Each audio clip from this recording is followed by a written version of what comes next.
man la Marie-Louise Cissé bokk ci coopérative nationale des femmes entreprenantes de l'économie sociale et solidaire ñu koy wax CONAFES ma nekk trésorière ci coopérative bi donc li nga ma laaj dinaa ci mën a tontu ndax idée bi ñun ñoo ko nasandoo ndax coopérative dafa nekk loo xamante ne mbooloo la yu daje te coopérative bi nekk multisectoriel donc boo xoolee secteur yëpp ñu ngi ci biir donc ñu xalaat ne comme am nañu coopérative ban activité la ñu mën a def ñu xalaat ne nañu def foire. xool ne ñu ngi ci dem ci koor ñu tuddee ko ndugum koor mu tombe nag comme ni ko Dieyna ba waxee léegi rek ñaari religion yi nga xamante ne ñu ngi fi bokk ci religion yi fi nekk ci Sénégal ñu dégmal seeni koor Ramadan bi di jiitu carême bi topp si donc mu nekk événement boo xam ne lépp lu ñu soxla ci biir kër yi ci weerum koor wala carême war nañ ko mën a teg ci foire bi nit ñi ñëw jënd ko boo nee ndugum koor nag dangay jënd balaa koor donc dañ koy def une semaine avant koor gi donc defaat une semaine après koor gi kuy wax nag ne ndugu koor dafay laal ci lekk dina laal aussi ci solu ndax njeexteelu koor gi nit ñi dañuy bëgg a solu donc loo xamante ne tey dinañ ko soxla ci biir koor gi muy lekk jële ko ci légume jële ko ci soble jële ko ci pomme de terre jële ko aussi ci céréales yi jële ko ci sow ndax itam am na ñoo xamante ne ci loolu la ñuy yëngu donc loolu moo tax au début mën na leen multisectoriel lépp mu ngi ci biir donc loolu moom moo ñu animé tey ba nga xamante ne ñëw nañu taxaw pour def foire boobu foire bi aussi am leneen luñ ci xalaat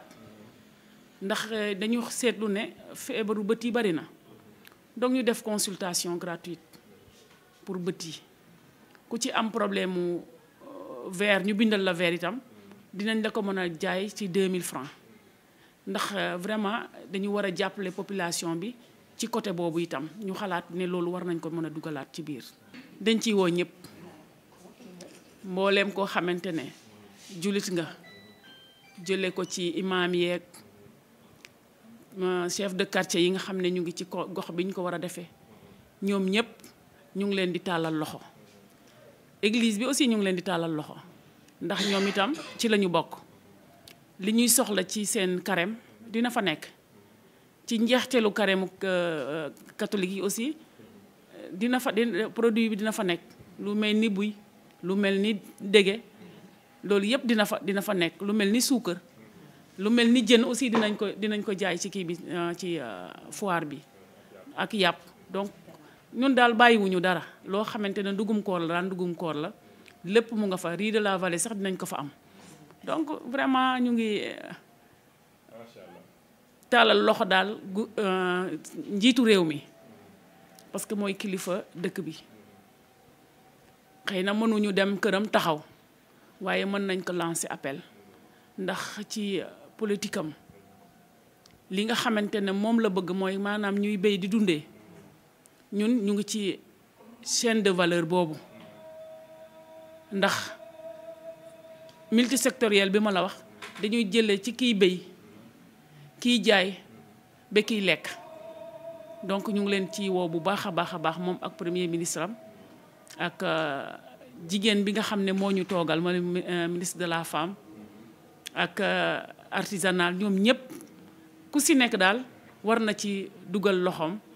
ndax li nga xamante ne tey moom la ñuy def mais itam di ci woon nag maire de la ville ndax ku wax Grand Dakar di nga woo waa Grand Dakar waaye di nga woo waa mairie de ville mais nag ñuy beral loxo itam spécialement le maire Jean-Baptiste Diouf ndax vraiment jàppale nañu fii xamatuñu dañu ne jubanti donc amatul lenn loo xam ne ñu ngi koy maye gaa waaye mën nga ci jàppale nit jàppale nañu bu baax a baax a baax a baax pour ñu mën a def suñu foire si jàmm ñu koy ñaanal nag itam yàlla saxal ko ci mairie bi mu nekk te ñun ñi nga xam ne ñu ngi fi xam nañu ne mu ngi jàppale population donc jërë ngeen jëf. di ay jigéen yu jàmbaar yoo xam ne ni dañu daje fii fas yéene tëgg fii benn foire bi nag ñu tuddee ko foiru Ramadan ndax di ndugum koor ko wax koor nag wax li nga xamee ne bii moom mooy jënd lu ko dalee ci ay ndab ba ci ay lekk yi lépp li nga xamee ne bii moom la ñuy soxla rek ci koor yàlla dimbale nañu nag ci atum ren bi ñu am ci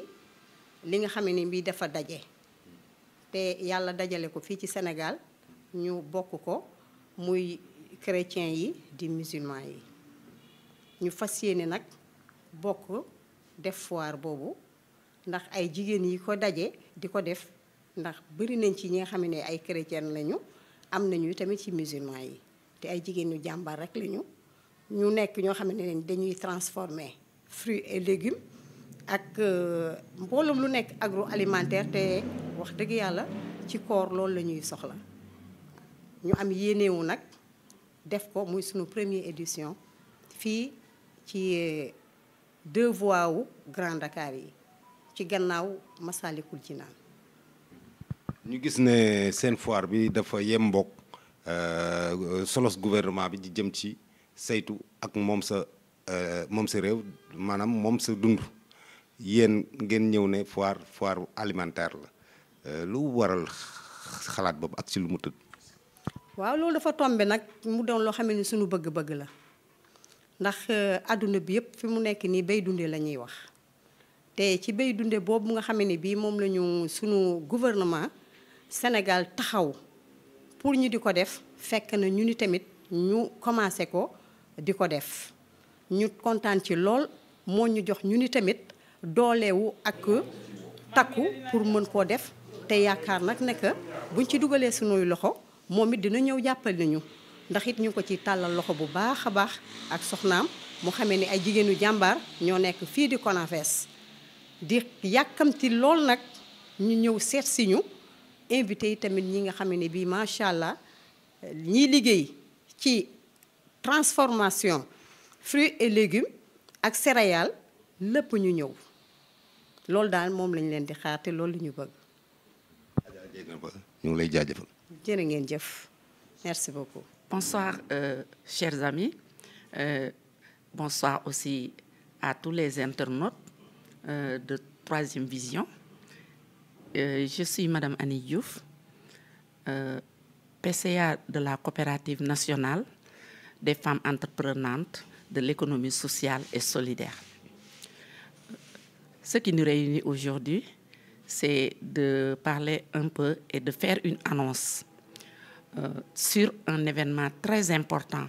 concernant les femmes de mon pays, le Sénégal.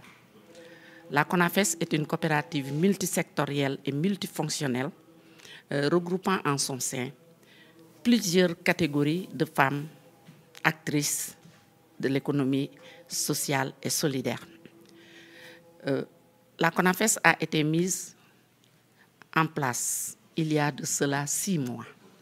Mais depuis qu'on a mis en place cette coopérative, Dieu nous a aidés. Nous avons vu que cette coopérative est réellement une voie pouvant nous mener à la réelle formalisation des travailleurs de l'économie informelle. Et c'est la raison pour laquelle, après avoir porté cette structure sur les fonds baptismaux, nous avons essayé d'accompagner ces bonnes femmes-là dans leurs activités. Et c'est pour évaluer à mi-parcours d'1 an ce que ces bonnes femmes-là ont pu réaliser en 6 mois en étant des actrices de l'économie sociale et solidaire. Et pour couronner ce résultat-là, nous avons vraiment décidé de les regrouper dans une même sphère. Les regrouper pour voir ce qu'elles ont pu réaliser en l'intervalle de 6 mois et qu'elles n'avaient pas pu réaliser peut-être quand elles étaient réellement dans l'informalité au vrai sens du mot. Et c'est pourquoi nous appelons à travers cette activité dénommée la foire religieuse Ndougoum Koor, Ramadan et Carême. Nous savons qu'au Sénégal, le Sénégal est un pays béni par les dieux. Parce que Dieu a voulu que cette année-ci, nous aurons 2 événements. 2 événements, le Ramadan et le Carême, qui vont se chevaucher. Et puisque nous sommes un peuple uni, nous avons décidé d'organiser cette activité en y invitant toutes les femmes qui sont des femmes